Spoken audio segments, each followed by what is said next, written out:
Mbare Market, the heart of Harare, a place pulsing with life, with trade, with the energy of Zimbabwe itself. Then the flames came, not creeping, not gentle, but a raging inferno. It was the dead of night, but the fire lit up the sky. Like a cruel sunrise, it consumed everything in its path. The air grew thick with smoke. The smell of burning dreams filled the nostrils. Mbare Market, once a symbol of resilience, was now a skeleton of charred hopes. The fire raged for hours. Firefighters, brave souls facing an inferno, struggled to contain the blaze. But the market, built of wood and dreams, burned too quickly. As dawn broke, the horrifying reality set in. The heart of Mbare had been ripped out. The people of Mbare gathered, their faces etched with a mixture of shock and despair. This wasn't just a fire, it was an attack on their livelihoods, on their community. And many whispered a single terrifying question: who could have done this?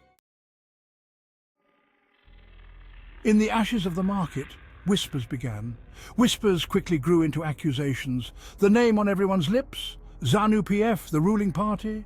Zimbabwe has known turmoil, years of economic hardship, brutal crackdowns on dissent, and now this fire. Many saw the flames as more than an accident. They saw the hand of Zanu PF tightening its grip on a nation already on edge.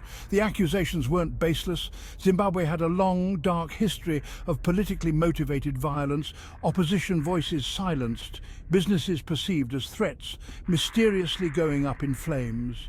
This fire, coming at a time of heightened political tension, felt like a terrifying echo of the past. Zanu PF, of course, denied everything. A tragic accident, they claimed. Their words rang hollow to the people of Mbare. The party had lost its credibility long ago. Trust, once broken, is not easily repaired, especially not with the stench of smoke and suspicion in the air.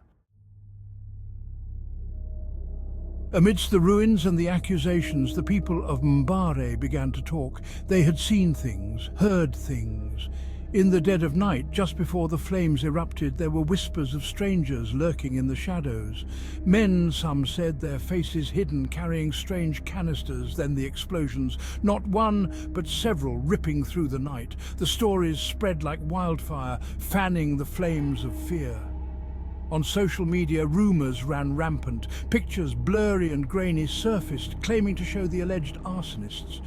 Was it the truth, or the desperation of a community grasping for answers?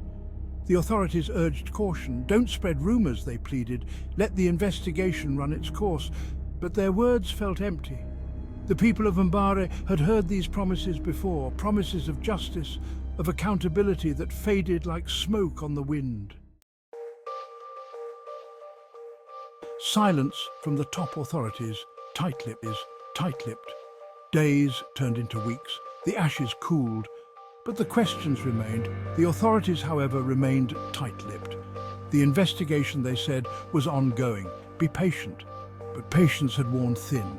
Where were the arrests, the evidence, the answers? The silence was deafening. It spoke volumes about the state of Zimbabwe.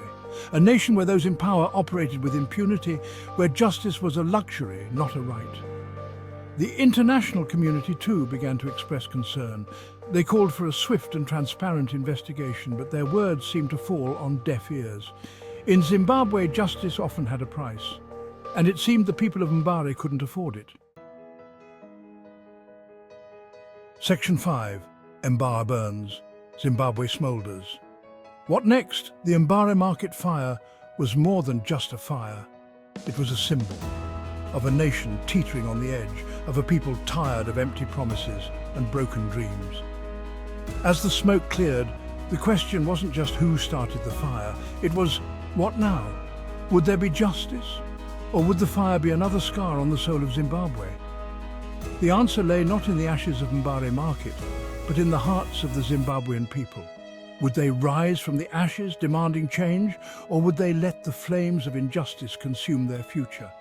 The world was watching and waiting. The future of Zimbabwe, it seemed, hung in the balance, as precarious and uncertain as the smoke still rising from the ruins of Mbare markets.